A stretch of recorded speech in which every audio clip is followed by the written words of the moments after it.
നമ്മുടെ കേരളം ഇപ്പോൾ വികസനത്തിന്റെ പാതയിലാണ്. സംസ്ഥാനത്തിന്റെ വികസനത്തിന് വേണ്ടി പലവിധം പദ്ധതികളാണ് നടത്തിവരുന്നതും. അത്തരത്തിലൊരു പദ്ധതിയായിരുന്നു വയനാട് തുരങ്കപാത. താമരശ്ശേരി ചുരത്തിന്റെ ബദലായി നിർമ്മിക്കുന്ന ആനക്കാംപൊയ്യൽ കള്ളാടി മേപ്പാടി തുരങ്കപാത കേരളത്തിന്റെ സ്വപ്ന പദ്ധതിയാണ്.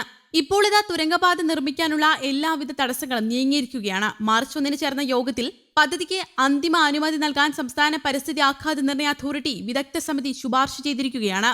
പദ്ധതി നടത്തിപ്പിനുള്ള പ്രധാന തടസ്സം പാരിസ്ഥിതിക അനുമതിയായിരുന്നു.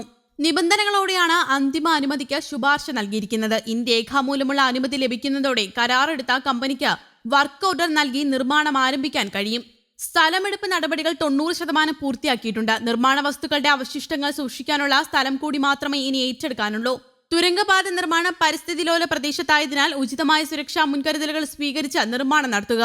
മണ്ണിടിച്ചൽ സാധ്യതയുള്ള സ്ഥലങ്ങളിൽ സൂക്ഷ്മ സ്കെയിൽ മാപ്പിംഗ് നടത്തുകയും നിരീക്ഷിക്കുകയും ചെയ്യുക. ടണൽ റോഡിന്റെ ഇരുഭാഗത്തും അതിതീവ്ര മഴ മുന്നറിയിപ്പ് നൽകുന്നതിന് കാലാവസ്ഥാ നിരീക്ഷണ സ്റ്റേഷനുകൾ സ്ഥാപിക്കുക. ഭൂമിയുടെ ഘടനയനുസരിച്ച് ടണലിംഗ് രീതികൾ തിരഞ്ഞെടുക്കുക. കളക്ടർ ശുപാർശ ചെയ്യുന്ന 4 പേരടങ്ങുന്ന വിദഗ്ധ സമിതി രൂപവൽക്കരിക്കുക. അപ്പൻകാപ്പ് ആനത്താര സംരക്ഷിക്കുന്നതിന് 3.0579 ഹെക്ടർ വനഭൂമി ഏറ്റെടുക്കുക. വംശനാശ ഭീഷണി നേരിടുന്ന ബാണാസുര ചിലപ്പൻ പക്ഷിയുടെ സംരക്ഷണത്തിന് നിരീക്ഷണം നടത്തുക. ഇരുവഴിഞ്ഞിപ്പുഴയുടെ സ്വാഭാവിക ഒഴുക്ക് തടയാത്ത രീതിയിൽ നിർമ്മാണം നടത്തുക. ടണലിന്റെ ഉള്ളിലെ വായുവിന്റെ ഗുണനിലവാരം തുടർച്ചയായി നിരീക്ഷിക്കുക തുടങ്ങിയ നിബന്ധനകളാണ് പരിസ്ഥിതി ആഘാത സമിതി മുന്നോട്ട് വച്ചിട്ടുള്ളത്. ഈ വ്യവസ്ഥകൾ പാലിക്കുന്നുണ്ടോ എന്ന് പരിശോധിക്കുന്നതിന് ഓരോ 6 മാസം യോഗം ചേർന്ന് റിപ്പോർട്ട് നൽകണം. ഇതെല്ലാം പാലിക്കുമെന്ന കരാർ കമ്പനികൾ ഉറപ്പ് നൽകിയിട്ടുണ്ട്. 2134 കോടി രൂപയാണ് പദ്ധതി ചെലവ്. അതേസമയം സംസ്ഥാനത്തെ ആദ്യ തുരങ്കപാത കുതിരാൻ തുരങ്കപാതയാണ്. 2004-05 കാലത്താണ് കുതിരാൻ പാതയുടെ പണി തുടങ്ങുന്നത്. ഡൽഹിയിൽ ദേശീയപാത അതോറിറ്റിയുടെ ചീഫ് ജനറൽ മാനേജർ ആയിരുന്ന കന്തസ്വാമിയും പാലക്കാട് പ്രോജക്ട് ഡയറക്ടറായിരുന്ന എം കൃഷ്ണനുമാണ് കുതിരാനിൽ ഇരട്ടക്കുഴൽ തുരങ്കം എന്ന ആശയം രൂപപ്പെടുത്തിയത്.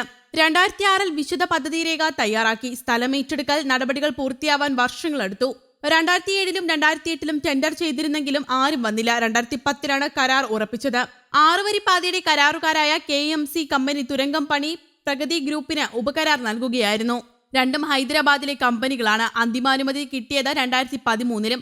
എന്നാൽ പ്രാദേശിക എതിർപ്പുകൾ ഉയർന്നത് വീണ്ടും തടസ്സം സൃഷ്ടിക്കുകയായിരുന്നു. ഇതോടെ ദേശീയപാത അതോറിറ്റി 2015-ൽ പദ്ധതി ഉപേക്ഷിക്കാൻ തീരുമാനിച്ചു. എന്നാൽ അവസാനവട്ടം ഒരു ശ്രമം കൂടി നടത്താൻ ഉദ്യോഗസ്ഥർ തീരുമാനിച്ചതാണ് വഴിത്തിരിവായത്. 2015-ൽ തന്നെ നിർമ്മാണ ജോലികൾ ആരംഭിച്ചു.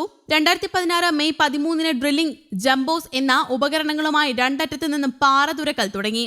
ആദ്യ പൊട്ടിക്കലിൽ തന്നെ പാറക്കഷ്ണങ്ങൾ ദേശീയപാതയിലും സമീപ പ്രദേശങ്ങളിലും തെറിച്ചു വീണതോടെ പണി നിർത്തേണ്ടി വന്നു.